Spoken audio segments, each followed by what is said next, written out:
Embrace the change. The bad news is nothing lasts forever. The good news is nothing lasts forever. Quote by J. Cole. If stuck in habits that are not working for us, we should remember that change is not just possible, but inevitable. Since the universe is undergoing continuous creation, the only guarantee, no matter how hard we might try to keep things the same, is that all will change. Everything changes. Nothing can remain the same. Our bodies, our minds, our emotions, beliefs, and the world around us are constantly developing and evolving. This is the true nature of the universe and everything in it. Even Mount Everest, the highest peak of the Himalayan mountain range, was once at the bottom of the ocean. Now it rises to astounding heights. Accepting our own value, potential, and evolving nature removes many of the blocks and chains that hold us back from doing what we want to do and living how we want to live. We can then focus our attention and energy on what we really want to achieve unhindered. If the earth at your feet can rise from the bottom of the ocean to the spectacular heights of the Himalayas, what change is possible for us? Realizing our potential. One of the most defining traits of humankind is the potential we all possess. We are extremely adaptive creatures and can develop and learn throughout our lives. We've been doing this through our written history and long before. We create clothing to tolerate extreme temperatures, built shelters for protection, modified the land around us to produce food through farming, and we create all manner of machinery and technology. If you look around you right now, you will see items that were engineered and constructed via human ingenuity and labour. Hence, due to our natural ability to adapt, we find ourselves living all over the planet in many environments that were never suited to us in our original natural state. Simply put, we can succeed almost anywhere if we just put our minds to it and roll up our sleeves. Genetic potential. Our potential is not limited to what we can build or create individually or collectively, although that is very impressive. Potential is built into us, hardwired into our anatomy and physiology. Potentiality is innate in the cells that make up our bodies, and is only recently being seen and understood in a process known as gene expression.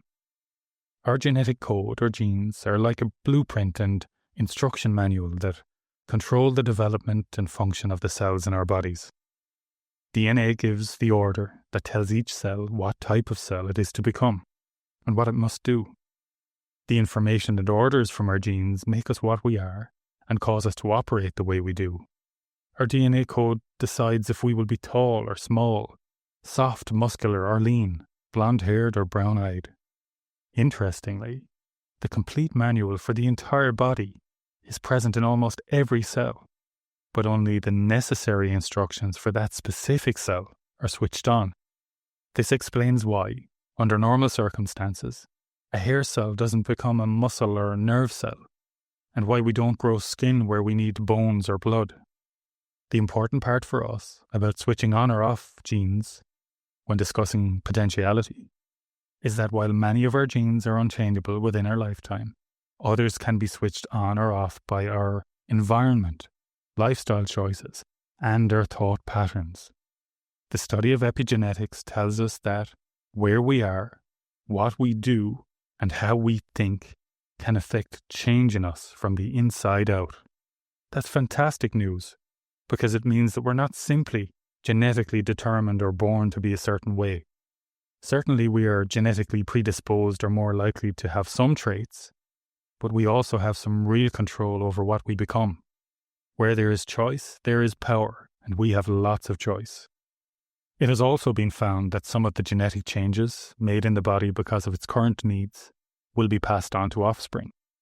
This suggests that if we start teaching our bodies to be healthier at an early age, we can pass on healthier genes to our children.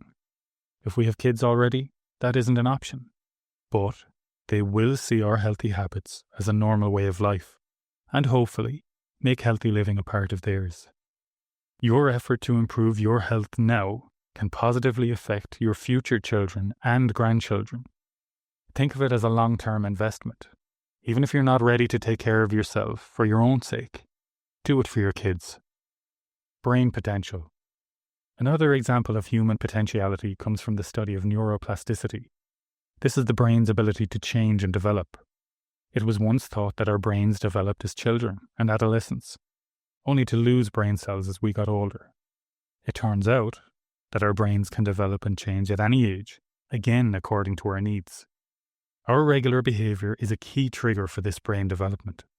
How we use our brains most often directs this change. The brain can be trained to improve at different activities just like the body can through exercise.